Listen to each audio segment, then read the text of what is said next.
Craigellachie Distillery was built in 1891 by a group of blenders and merchants led by two famous whiskey icons, Alexander Edward and Peter Mackie.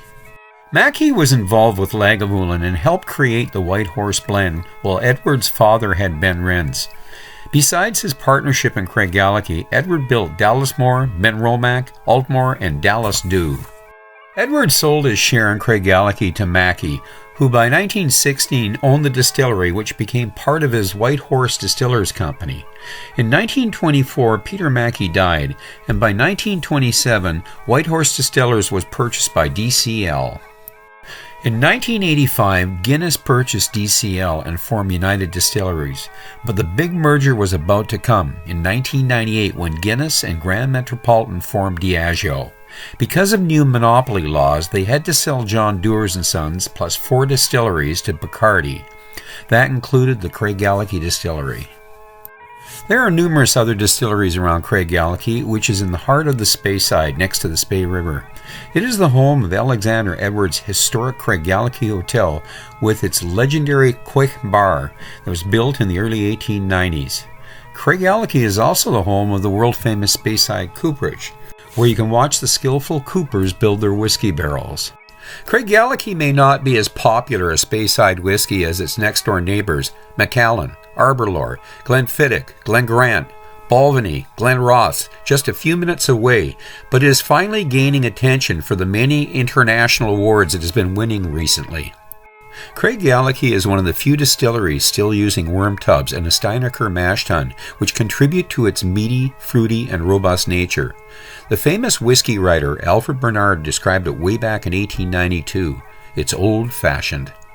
I really believe that Craigellachie is one of the most unique and underrated whiskies of the Speyside and is deserving of much more attention.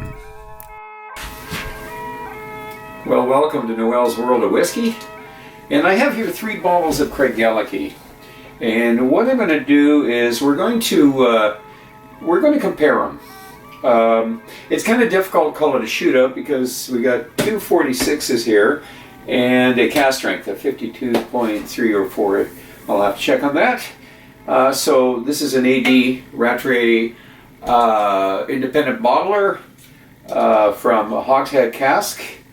This is a Craigellachie Distillery whiskey, 17-year-old. And this is the 13-year-old, the popular 13-year-old. This is, I believe, bourbon. I don't think there's any sherry influence. I haven't read of any, but here there definitely is some sherry finishing going on here. And this is Hogshead. So it'd be bourbon. So what's different about these is, I'm just going to compare these two here because it gives you a better idea.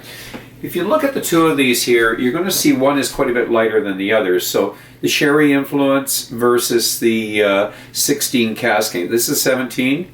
So the one on this side here is a little darker.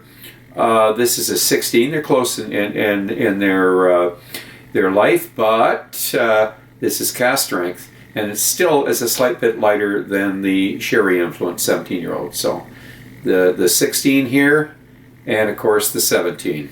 Okay, and then of course comparing the 13 and the 17, they're fairly close. I think there's a little, I'm going to say a little darker influence on this guy here, just slightly darker on the 17, and of course the 13 here, just a slight bit light. They're very close, the 13 and the 17, but slightly darker the 17. So, 3 different Whiskies from the same distillery, one independent bottler, 80 Rattray, and of course these are from the Craigellachie Distillery and also aged and matured by Craigellachie.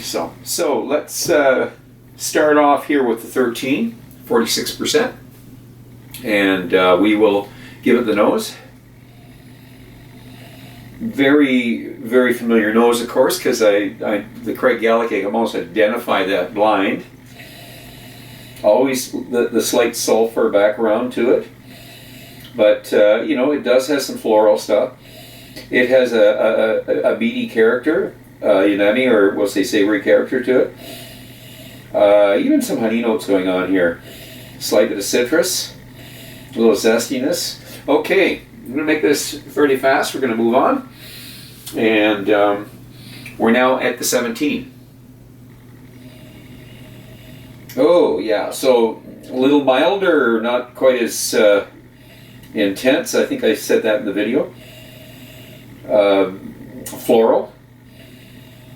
And slight, you know, there's some zesty notes, but there is also a deeper, almost a, it's I'm not going to say richer.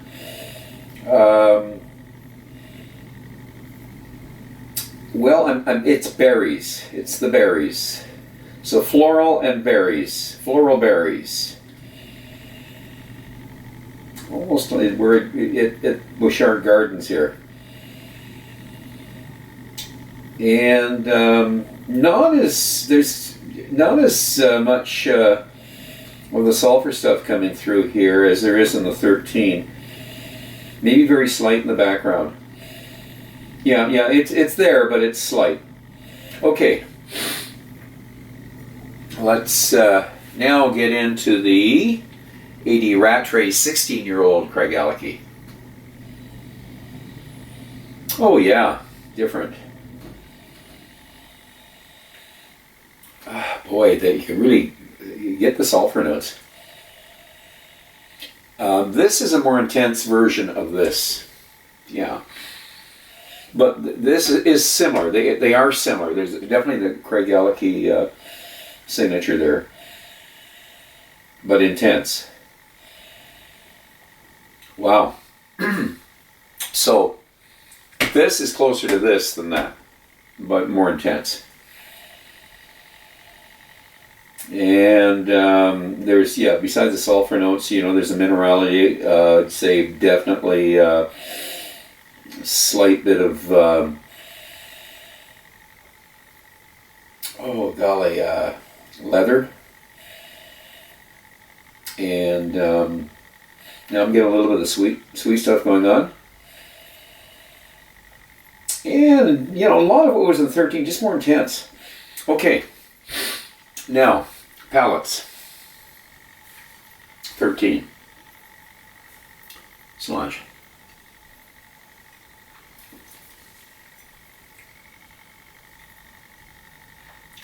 So very much 13.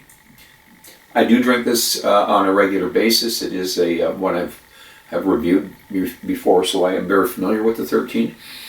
And it has that signature Craigellachie taste that I've gotten to know. So definitely the sulfur notes, which I do like. I like the way they've balanced out the sulfur and the sweetness, the caramel, the toffee notes. There is a citrusy presentation. We'll say slightly zesty.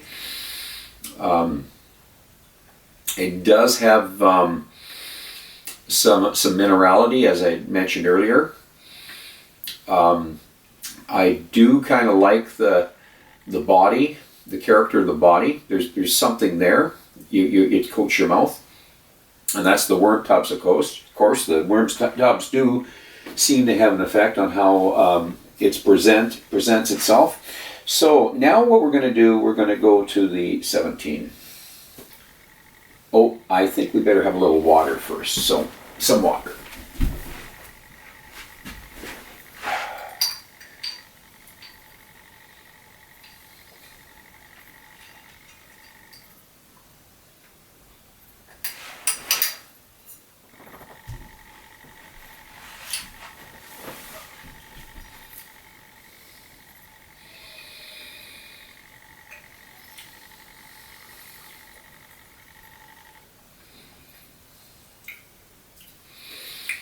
I mean, it has a Craigellachie signature, but it's just not this, but more. It just rounds out those steeper notes you get here. So we're getting definitely the fruity stuff going on here. There's fruit. There is toffee, Macintosh's toffee there. There is the granola. a granola with berries, and I'm going to throw some figs in, more berries.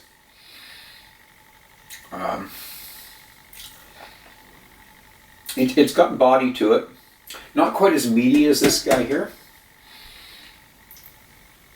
but very, it really, like I say, rounds out the edges of what you're getting in the 13. I'm getting not the sulfur, it's that minerality again. Maybe even some slight medicinal stuff going on here. And I'm not aware of how much peat, or if they use any peat at all on that. I haven't read it, so. But I am getting a little bit of the sherry influence. So again, I'm going to get through this fairly quick. This is a quick comparison. Usually I have lengthy videos. I think this one's going to be a short one.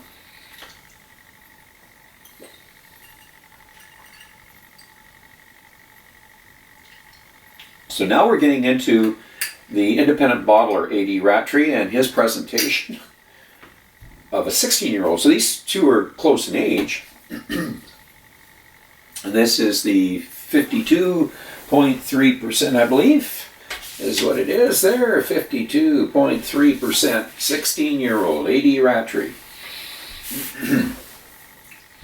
Craigellachie.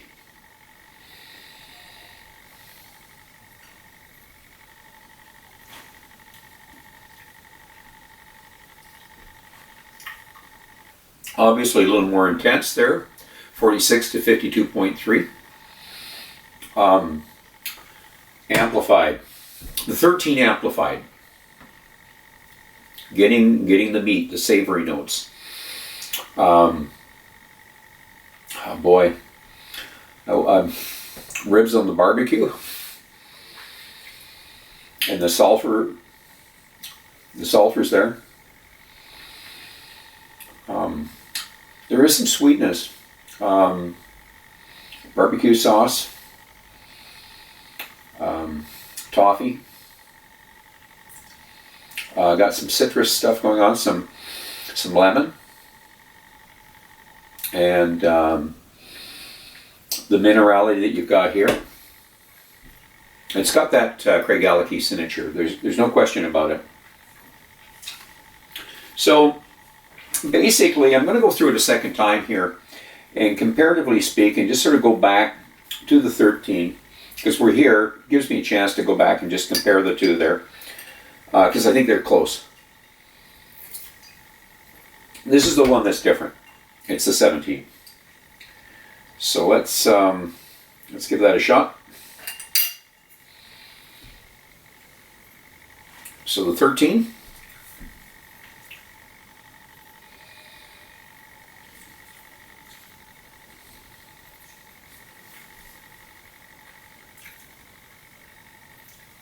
Yeah,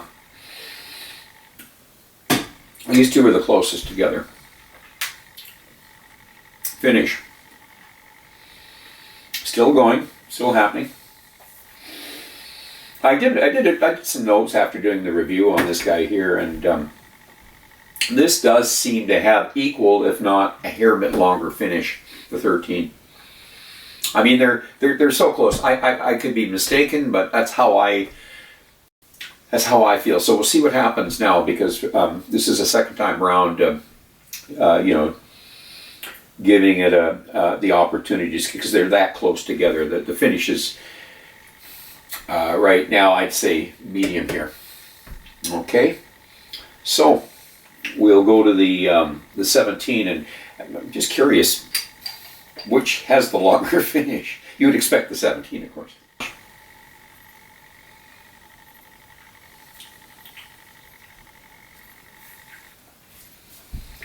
I hate using that word smooth, but when I go from here to here, it just, not flatten. I don't like the word flat. I would say it rounds out those sharp notes. And I think there's times you like that, and sometimes you'd prefer to go here. These two, I mean, I'm going to have a hard time better, or it's just they're different, and so it's nice to have both. but it rounds things off. I'm definitely getting more of the fruit. And I'm going to say dates again and berries. I'll stick with the granola. Finish-wise, they're so close. And definitely, I'm not going to say this is shorter. I've got a coating in my mouth. It's still there. It's starting to, it's escaping now.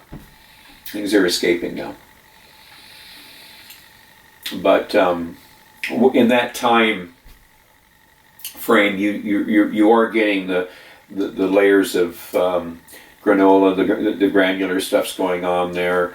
We're getting also the berries, the dark fruits, some grassy notes. Not as much of the sulfur or the minerality that you're getting here. So, but the finishes are close in length.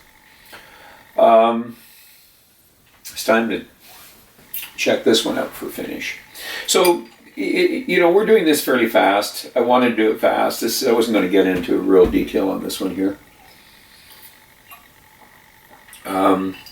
We will have lots of, we got the reviews on all of these. And I'm going to say that this is the independent bottler. And it's going to be the one that I'm going to be, it's going to be interesting because I think this has got a longer finish.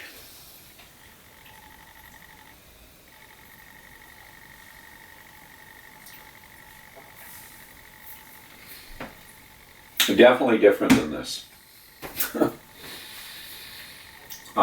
Very malty. Sulfur notes. And some savory stuff going on.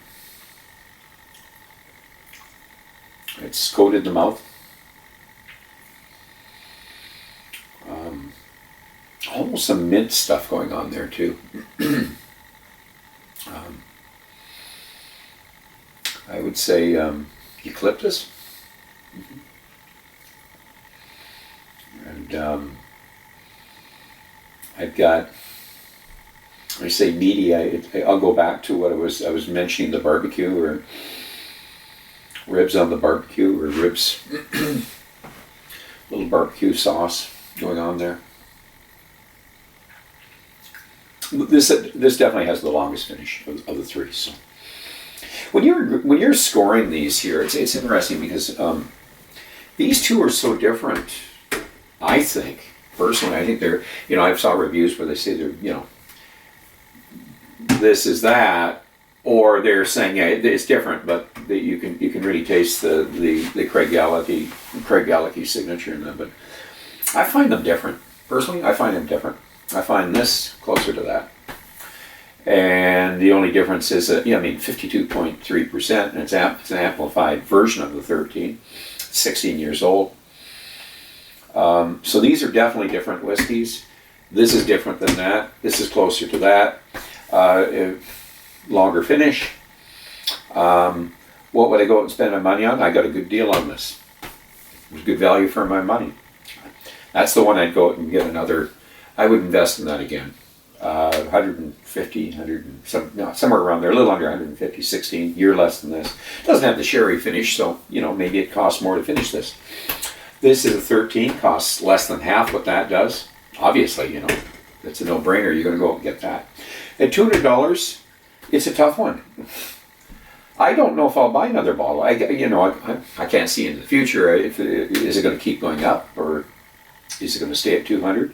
Everything's going up, and right now, that's a lot of money for me to pay for a 17. But believe you me, there's lots of whiskeys that are 17, 18 years old. They're a heck of a lot more than that. I mean, I'm looking at Glenfarclas now, and I used to get it under 200. I've never paid over 200 for it, and now I go into even my private stores. It's gone up, and it's up over.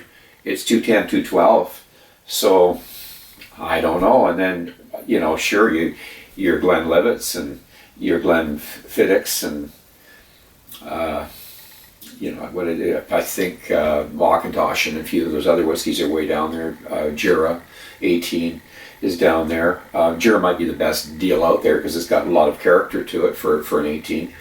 But the Glenlivet, remember, is 40 compared to, you know, I think, if I remember rightly, the Jura is a 44 point whatever. So both the Glenlivet, what is the Glenfiddich? I'm trying to remember if it's a 40 or 43, but they're still around the 175 here in BC. So when I'm criticizing this, you got to remember this is 46, non-chill filtered, you know, no color added, no sherry influence. So I don't know if it's a fair comparison with Glenlivet or Glenfiddich because, you know, they've been chill filtered and they're kind of weak. You know, compared to something like this, they're weak. Glenmorangy's gone up in price. It's up in the $235 right now, I see. So forget about that. That used to be a $175 whiskey for me, or $170 whiskey for me. So I'm kind of got mixed feelings. You make the decision. You can tell whether is this worth $200. It's a decent whiskey. I'm not going to put it down there, but is it worth $200? This is a good value for your money. It was good value. It was under $150. This is way under $100. I don't know, 80, 75-ish or whatever. So those are good values.